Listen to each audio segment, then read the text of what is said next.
tous. Donc j'ai intitulé cette vidéo comment il va faire son jeu avec vous.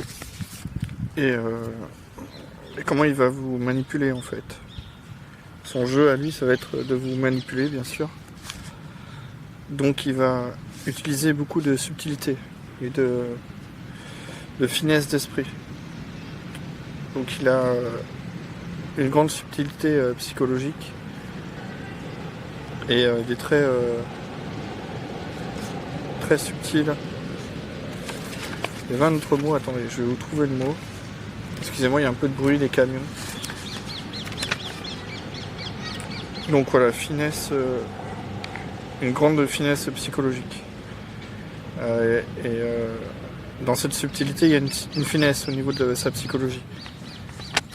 Ça veut dire qu'il va se déguiser un peu comme un caméléon qui se déguise.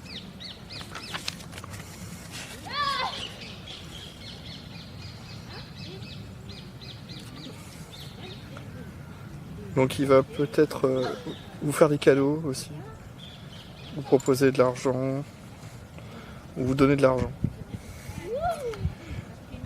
Par contre, il peut vous prendre de l'argent aussi. Si vous êtes un de ses amis, il peut vous prendre de l'argent et il vous la rendra pas, cet argent. Comptez pas revoir cet argent. Cet argent, elle est sienne. Et par contre, voilà, il vous a tellement enjolivé que vous avez tout cru. Et ça peut être des sommes, des petites sommes au départ et des grandes sommes par la suite.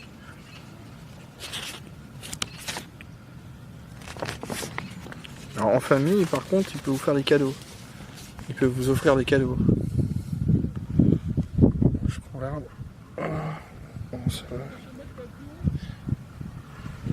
J'ai pas envie de filmer les gens sans leur demander. Donc là, on est sur un arbre. Là, on est mis, voilà. Impeccable.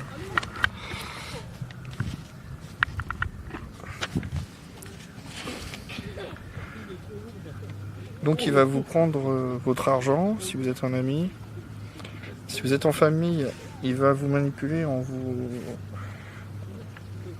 vous offrant des cadeaux, ou vous offrant de l'argent. Il va vous offrir de l'argent pour vous attacher, quoi, en fait. C'est un petit peu comme la carte du tarot de Marseille. La carte du tarot qui s'appelle le diable. Donc cette carte du tarot, on voit très bien deux diablotins qui sont attachés. Donc une fois que vous êtes attaché, vous êtes foutu, quoi. Enfin, vous êtes foutu. Le but, ça va être de vous détacher, bien sûr. Une fois que vous êtes attaché à lui, le but, c'est de vous détacher de lui. Donc après, vous tombez dans un piège aussi. Donc son piège, en famille, par exemple, ou en couple, hein, ça va être de faire des crédits avec vous. Il va vous faire des crédits. Donc vous allez signer des papiers avec lui. Là, il va vous attacher encore. Là, vous serez attaché.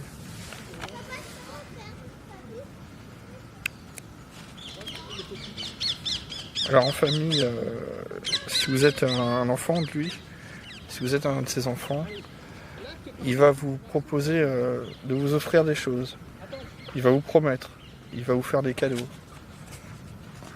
Il va vous promettre des cadeaux. Et les cadeaux, vous les verrez jamais, quoi. Vous ne verrez jamais, ces cadeaux. Le moment venu, il n'y aura rien, quoi. Aucun cadeau, rien. Donc il va revenir encore sur sa décision. Vous allez être... Il fonctionne pas donnant-donnant, quoi.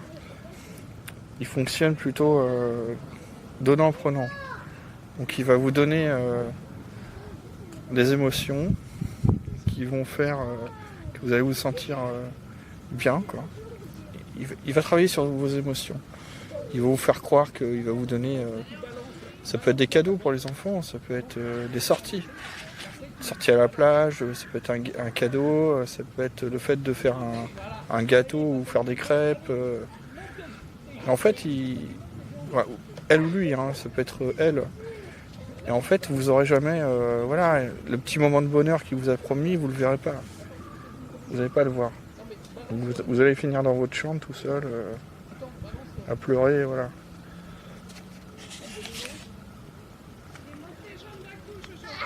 Il revient toujours sur ses décisions. Toujours, toujours, toujours. Attends, j'ai une idée. Attends, laisse après.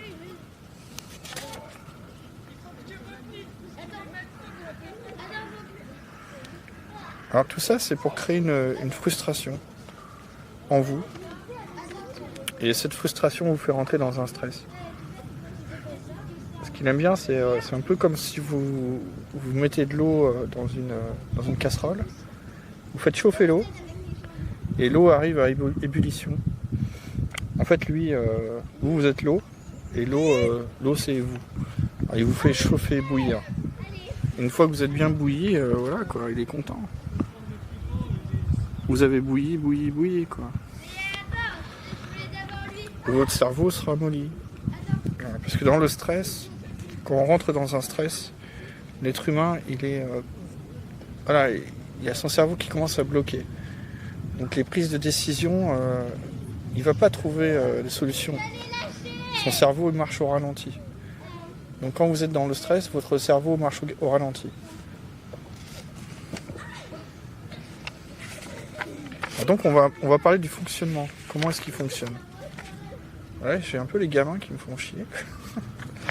J'espère que vous arrivez à comprendre. De toute façon, je vais revisualiser la vidéo pour voir. Mais bon, voilà, c'est la vie, les enfants.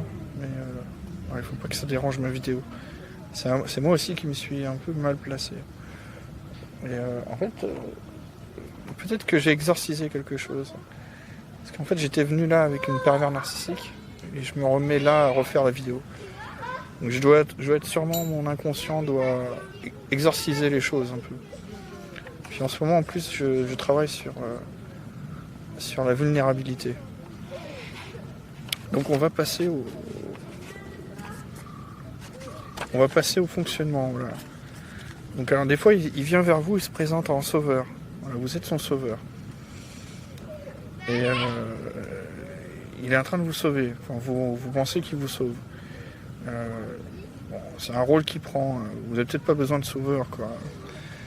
Par contre, si vous êtes quelqu'un de fragile, si vous êtes quelqu'un qui a trop d'empathie, vous avez toujours des sauveurs. Vous cherchez toujours un sauveur, ce qui n'est pas positif. Vous n'avez pas besoin de sauveur pour vivre. Vous pouvez vivre sans sauveur. C'est vous, votre vrai sauveur. Alors, il prend ce rôle de sauveur des fois.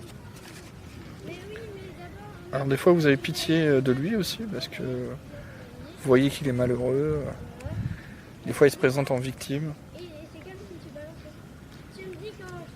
Alors à un moment donné il va commencer à vous accuser d'être le méchant. Et une fois qu'il va vous accuser d'être le méchant, il va vous dire que vous êtes le persécuteur. Et il se dit la victime quoi en fait. Vous êtes devenu sa victime. Alors, quand vous êtes sa victime, il va dire que c'est vous la victime. Oh, vous êtes victime. Je me suis trompé, excusez-moi. Alors, il vous accuse d'être le méchant. Alors, vous devenez le persécuteur. Et en fait, vous tombez dans un rôle de victime. Voilà, c'est ça, excusez-moi. Alors, une fois que vous êtes dans le rôle de la victime,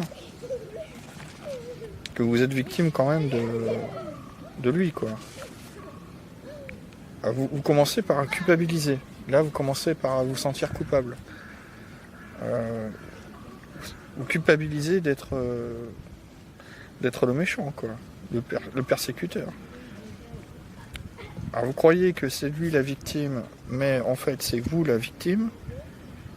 Et en plus de ça, vous allez culpabiliser.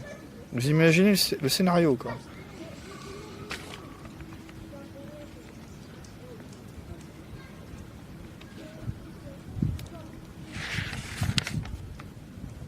Oui, je lis un peu mes gribouillis, quoi. C'est pas trop facile de lire ces gribouillis. Ah, il y a un super soleil. On entend les corbeaux. Les enfants qui crient. Alors...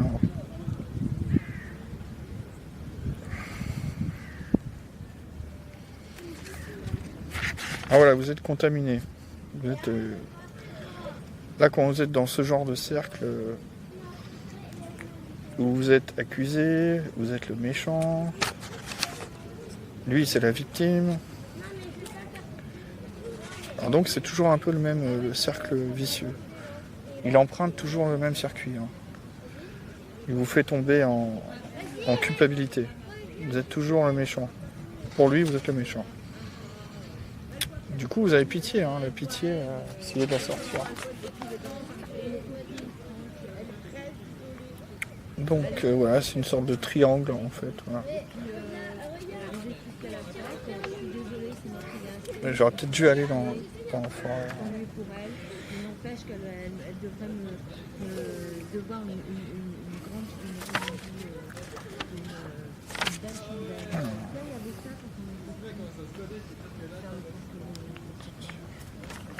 Ça, j'étais vachement déçue et j'ai mis ça la faire. Non, ça reste pas la faire, c'est pas la question, c'est pas l'histoire. Non, ça reste pas la faire dans Vas-y, là. Attends, tiens.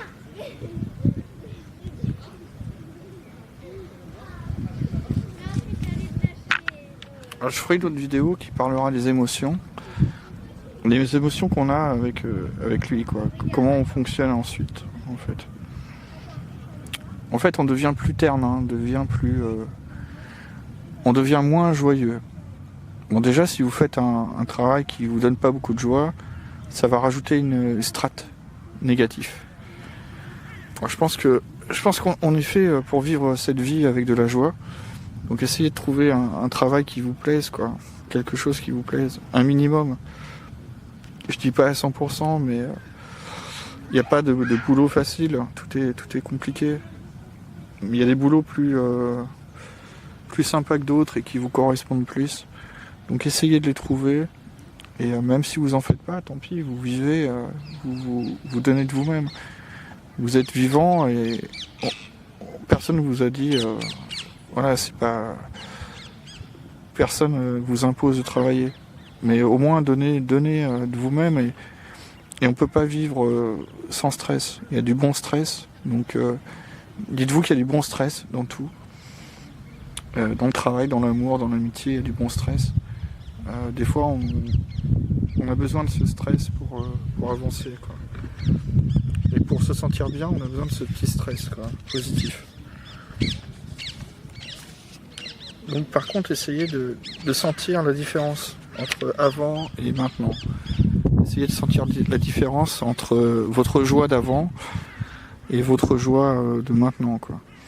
Donc si vous avez vécu avec deux parents, par exemple, pervers narcissiques, ça va être dur. Vous avez des moments dans votre enfance quand même où vous vous sentiez heureux avec de la joie. Donc essayez de retrouver ces moments-là dans votre mental, essayez de les visualiser pour pouvoir recommencer en tant qu'adulte. Donc la joie de vivre va diminuer. Il va vous faire diminuer votre joie de vivre. Et plus il va le faire, et plus il va le voir, et plus il va se régaler, quoi. Plus ça va le faire vivre, plus ça va le faire jouir, on va dire. Donc là, vous allez devenir terne, vous allez devenir triste. Vous avez moins envie d'aller, de changer, de découvrir autre chose. Vous êtes moins curieux. Vous êtes plus vulnérable. Et les autres le ressentent aussi. Les autres autour de vous ressentent ce changement. Ils ressentent la façon dont vous êtes et dont vous étiez. Ils le savaient, que vous étiez plus joyeux. Ils savent qu'il y a quelque chose qui ne va pas. Et des fois, ils disent rien, quoi. Ils vont faire d'huître. Ils vont pas vous dire il y a quelque chose qui change. Non, ils pensent que vous êtes en couple avec quelqu'un qui est là avec vous quand même. Et voilà, ils veulent pas détruire ce couple. Et même si ils vous le disent, peut-être ils se disent il va pas me croire. donc mon amitié sera finie, quoi. Alors que c'est faux. Justement, l'amitié, c'est pas dire qu'est-ce qu'on aime, c'est aussi dire ce qu'on n'aime pas. Ça, c'est la vraie amitié. Donc, j'essaierai de faire une vidéo avec les émotions. Alors, je me place toujours dans les endroits où il y a beaucoup de gens. Je sais pas pourquoi. C'est peut-être pour changer un peu. Alors, je vous invite à écouter votre petite voix intérieure, dans le bon sens. Je vous invite à vous libérer. Libérez-vous de ce que vous pouvez.